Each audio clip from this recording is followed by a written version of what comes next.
প্রিয় দর্শক, সাজ্জাদ কাদিরের প্রীতি এবং শুভেচ্ছা নিন।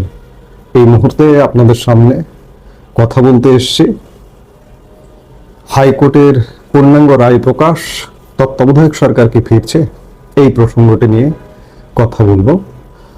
তত্ত্বাবধায়ক সরকার ব্যবস্থা বাতিল সংক্রান্ত সংবিধানের পঞ্চদশ সংশোধনের কয়েকটি বিধান বাতিল করেছেন হাইকোর্ট। এ বিষয়ে হাইকোর্টের পূর্ণাঙ্গ রায় প্রকাশ করা হয়েছে। হাইকোর্ট রায়টি দিয়েছিল গত বছরের 2024 সালের 17 ডিসেম্বর।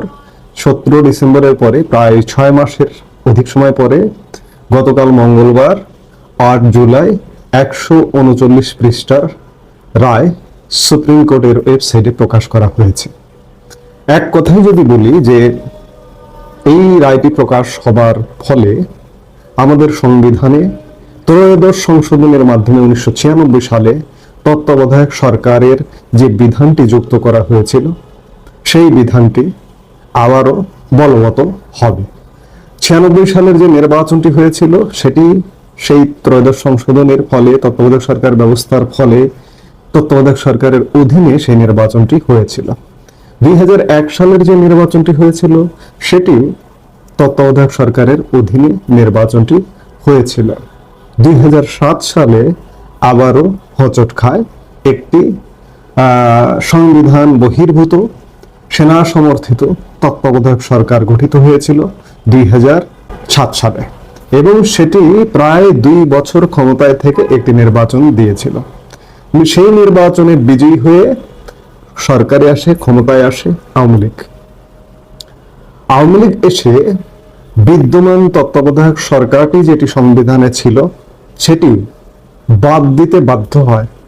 কেন বাদ দিতে বাধ্য হয় সেটির একটি প্রেক্ষাপট জানা দরকার। যে 2001-06 আমলে যে বিএনপি জামাত জোট সরকার ক্ষমতায় ছিল, সেই সরকারটি ক্ষমতায় এসেছিল লতিফুর রহমানের সংবিধান স্বীকৃত সংবিধানে থাকা যে তত্ত্বাবধায়ক সরকারটি ছিল সেই সরকারের অধীনে নির্বাচিত হয়ে। কিন্তু বিএনপি জামাত জোট সরকার ক্ষমতায় এসে সেই সরকারটিকে কলঙ্কিত করবার এমন কোনো পন্থা নেই যা করেনি। সংবিধানে আছে 3 মাসের তত্ত্বাবধায়ক সরকারের অধীনে ক্ষমতা হস্তান্তর করতে হবে, নির্বাচন হবে, নির্বাচনে নির্বাচিত যে হবে সে ক্ষমতা আসবে। কিন্তু সংবিধানে থাকা বিষয়টিকেও বিএনপি কিভাবে বিতর্কিত করেছেন আপনারা জানেন, সেই সময় জীবিত ছিলেন, তারা জানেন।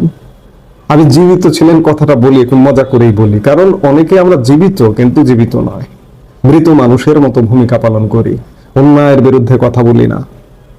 যার দরুন আমি এই কথাটা মজা করেই বলি যে সেই সময় যারা জীবিত ছিলেন তারা দেখেছেন যে সংবিধানে যে তত্ত্বাবধায়ক সরকারের বিধানটি আছে সেই বিধানে একটা বিধান আছে যে সর্বশেষ প্রধান বিচারপতি যিনি অবসর নিয়েছেন তিনি তত্ত্বাবধায়ক সরকারের প্রধান উপদেষ্টা হবেন।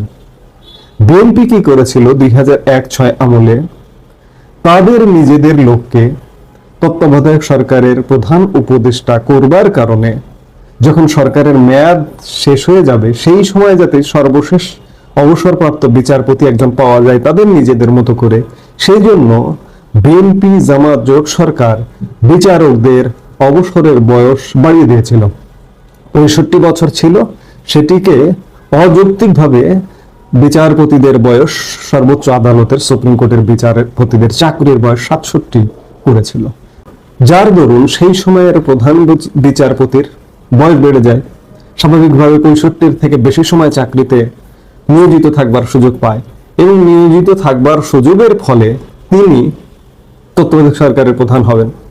সেই সময় বিএনপির যাকে টার্গেট ছিল তিনি হচ্ছেন KM হাসান। KM হাসান যাতে সর্বশেষ অবসরপ্রাপ্ত প্রধান বিচারপতি হিসেবে তত্ত্বাবধায়ক সরকারের দায়িত্ব নিতে পারেন, এবং দায়িত্ব নিয়ে যাতে করে বিএনপিকে আবার ক্ষমতায় এনে দিতে পারেন সেই জন্যই বিচারকদের বয়স বাড়ানো হয়েছিল। কিন্তু আপনারা দেখেছেন যে সব ষড়যন্ত্র ভেনিশ হয়ে গিয়েছিল। সেই সময় ভেনিশ হয়ে একটি অন্তর্বর্তীকালীন সরকার, সেনা সমর্থিত তত্ত্বাবধায়ক সরকার এসেছিল এবং 2 বছর বাংলাদেশ শাসন করেছিল। করে 2008 সালের 29 ডিসেম্বর নির্বাচন দিয়ে আওয়ামী লীগের হাতে ক্ষমতা হস্তান্তর করে তারা বিদায় নেন। আওয়ামী লীগ ক্ষমতায় এসে দেখছে যে তত্ত্বাবধায়ক সরকারেরও রক্ষা নেই, তত্ত্বাবধায়ক সরকারকেও কলঙ্কিত করা যায়। সেই কলঙ্ক দূর করবার জন্য আওয়ামী লীগ 2011 সালে সংসদে এবং কোর্টের রায়েও তত্ত্বাবধায়ক সরকারের বিধানটি পঞ্চদশ সংশোধনের মাধ্যমে বাতিল করে দিয়েছে।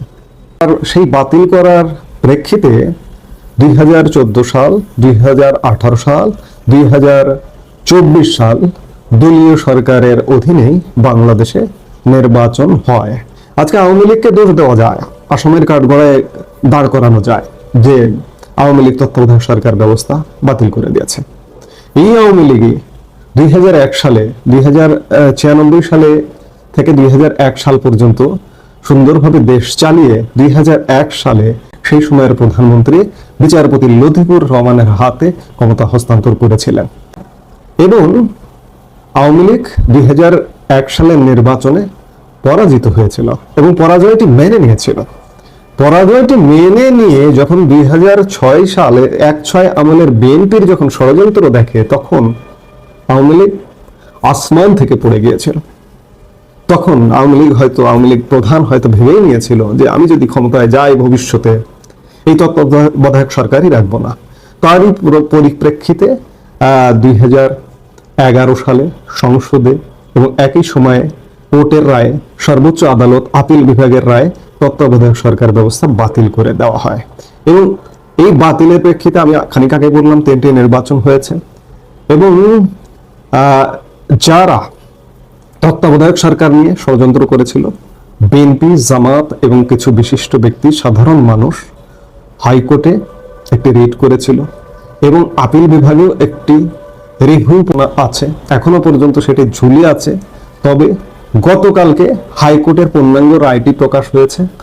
পঞ্চদশ সংশোধনীর কয়েকটা ধারা বাতিল করে এর মধ্যে খুব উল্লেখযোগ্য একটি ধারা হচ্ছে তত্ত্বাবধায়ক সরকার ব্যবস্থা পুনর্বহালের ধারা। পঞ্চদশ সংশোধনের মাধ্যমে যে তত্ত্বাবধায়ক সরকার ব্যবস্থাটি বাতিল করা হয়েছিল, সেই ব্যবস্থাটি আবারও পুনর্বহাল করবার একটি পূর্ণাঙ্গ রায় প্রকাশ হয়েছে। এই রায়ের ফলে এখন যদি সরকার যদি চায় যে তত্ত্বাবধায়ক সরকার পুনর্বহাল করবে, এখন যে কোনো মুহূর্তে তত্ত্বাবধায়ক সরকার পুনর্বহাল করতে পারে। এখন প্রশ্ন হচ্ছে যে হাইকোর্টের রায় হয়েছে, রাষ্ট্রপক্ষের এখনো পর্যন্ত কোনো সিদ্ধান্ত জানা যায়নি যে এটি আপিল বিভাগে যাবে কিনা, আপিল করবে কিনা।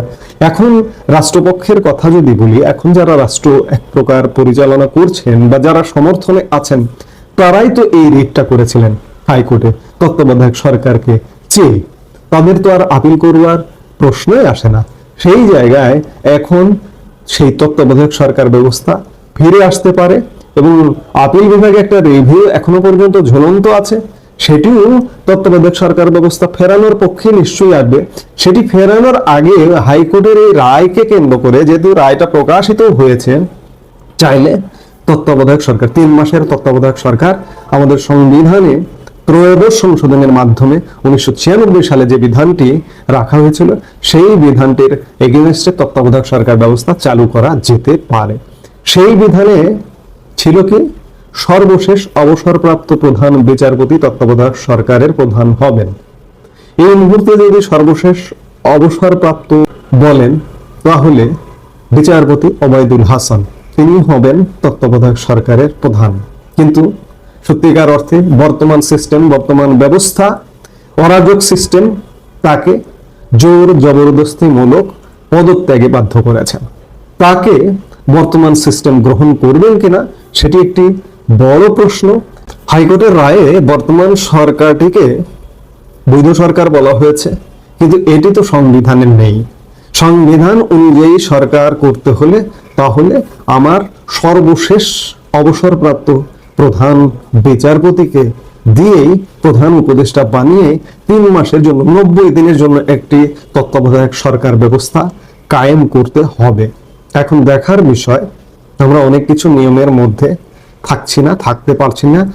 এখন দেখার বিষয় যে এখন যারা রাষ্ট্রের দায়িত্বে আছেন, তারা সংবিধানের আলোকে, হাইকোর্টের রায়ের আলোকে এবং ঝুলন্ত আছে আপিল বিভাগের যে রিভিউ আবেদনটি সেগুলো পর্যালোচনা করে একটি তত্ত্বাবধায়ক সরকার 3 মাসের বা 90 দিনের জন্য করে কিনা সেটি দেখার বিষয়। এই মুহূর্তে এ পর্যন্তই। সবাই ভালো থাকুন, সুস্থ থাকুন।